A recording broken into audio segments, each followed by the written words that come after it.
What's going on, guys? Bart here with Tully Television, and today we're going to be getting into Legion of X number 5.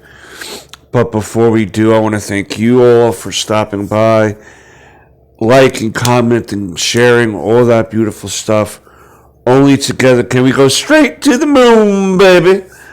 Every interaction does help us get into the recommended spots and stuff like that to grow our community. I like to entertain and maybe educate a little bit, but the primary focus here is to entertain the audience. The world's a crazy place sometimes, and every little distraction that we can use to our advantage works. But let's get into it. Legion of X number 5, a Canticle for Liebenden. Alright, and I like the name of this story because it was a book about civilization rebuilding itself in the southwest desert of America after nuclear apocalypse. So this is kind of how that represents an end of that age, so to speak, right? Of what, an atomic bomb dropping, that's end of an era, and a new era starts, right? So this is going to be the end of this first story arc and setting up a tie-in for Avengers First Eternals, the next issue, but then leads into the final arc before it's switched over to the Sins of Sinister story that's going on currently, which I'm trying to catch up to at that point. Written by Cy Spurrier, artist Jan Bazaldua, Federico Blee is the colorist, and Dyke Ruin and Matthew Wilson are the cover artists. Here is the cover. Our Legionnaires ready to face off against our Trickster Guard and Aura Soretta. Now, before we get on, I've had an interesting conversation with the last video I did with a fellow YouTuber about Charles Xavier and his role in this series. Now, this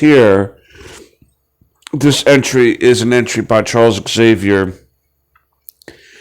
talking about how a gun that, if it's not used properly, there's no more use to it and it's useless or whatever, and you gotta figure out something new to use.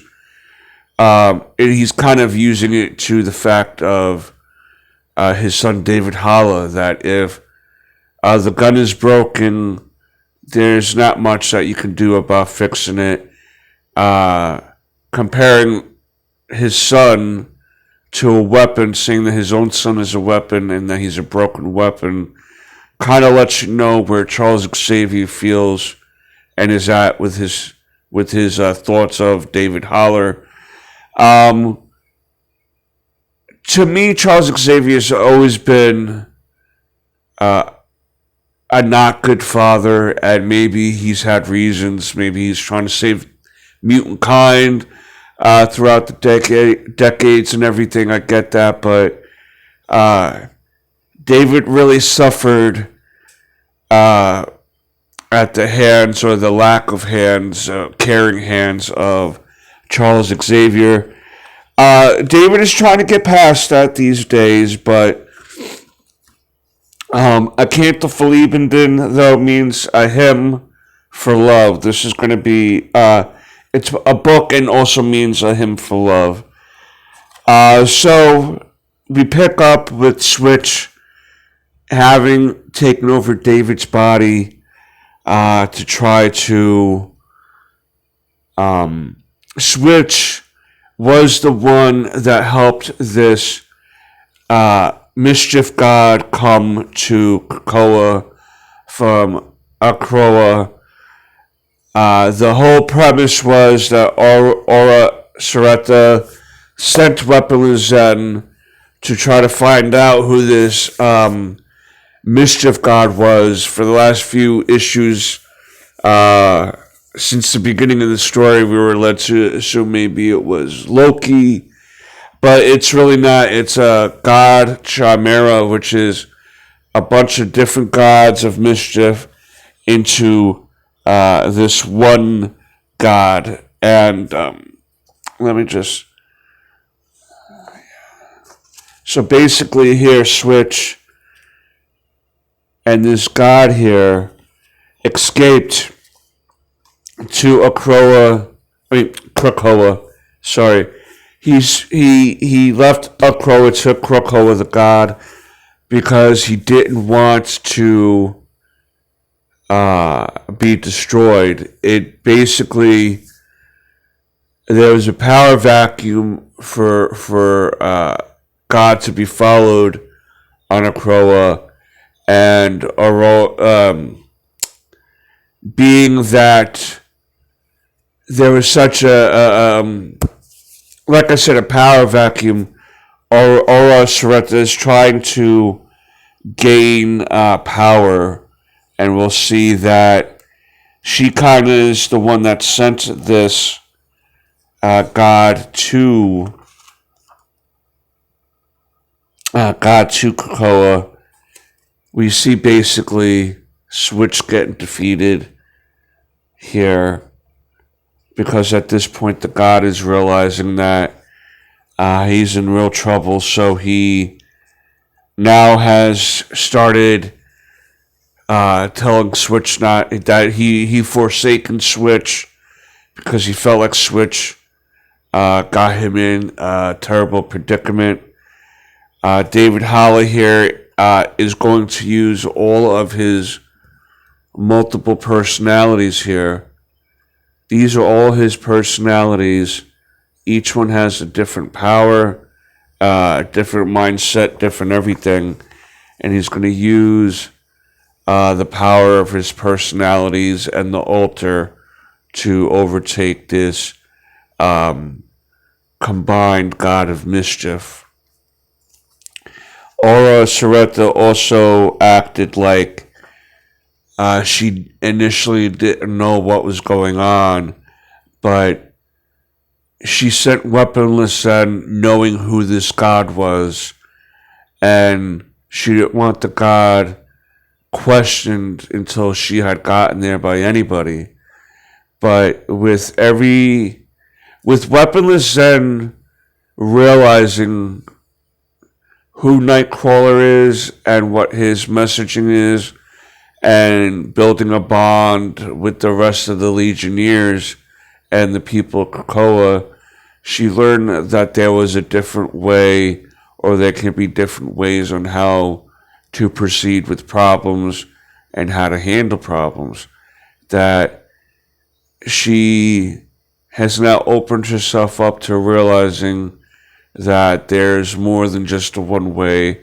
She was made to be believed in how life and reality works.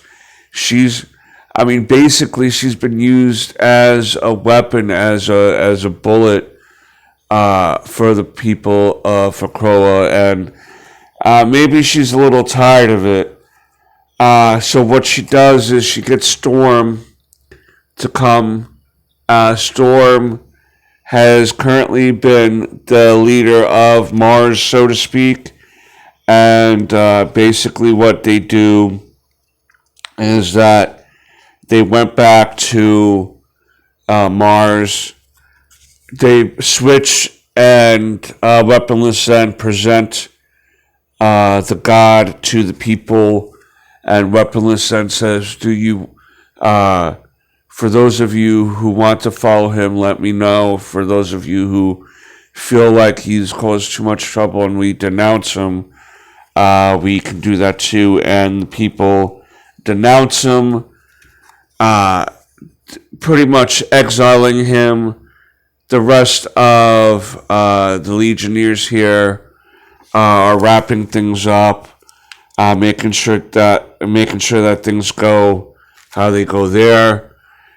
We see Weaponless Zen then leaving a message for Kurt, as we see some of the other Legionnaires here that remained on Krakoa basically what she is telling Kurt is that she's leaving, that she has gained respect and love for him, but with her new outlook on life, she wants to spend some time traveling to really experience the things that she feels like she's missed out on, even if that means leaving behind love, leaving behind the man that she has grown to care for. And it's going to bother Kurt a little bit. Of course, their relationship started off as two distinct views of the world, and they grew together an affinity and love for each other, realizing that opposites can attract. It's really sometimes what's in your heart, right? That can be where the true self is. Sometimes people have to crack that exterior, right? Weaponless Zen was very formal, and I'm here to do business, and Nightcrawler is also there to do business, but he'll do it with a little smile and a little joke, right? And not to the fault of that he's always joking, but they're a good match. They're a good thing bouncing off each other. And then we see here Mother Righteousness with Vox Ignis talking to Aura Soretta about the fact that Mother Righteousness is the one that gave her access to this god to use to manipulate the people of Akroa and Krakoa, by extension when this god escaped there and she was trying to manipulate situations there. So we see that Mother Righteousness really is not the righteous character she presents herself to be. Vox Ignis, aka Banshee, the current spirit of variance, is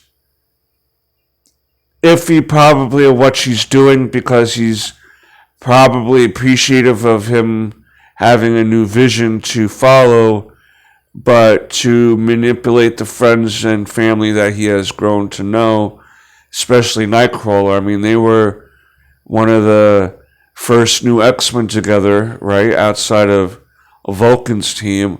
So that's how long they've known each other. They were X-Men together way back then. So, but with what happened to him with Moira and everything, Banshee's really confused and messed up in his head, and I don't blame him either. So we'll kind of see how this plays out for the rest of the series. It's basically up until issue 10. And like I said, the next issue is a tie-in to a crossover, Avengers vs. Eternals. And then issue 7 through 10 is when they wrap up everything that's leading into the Sins of Sinister story. I want to thank you again for stopping by, liking, commenting, sharing. It really does mean the world to us here at the channel. And until next time, peace, Snookums.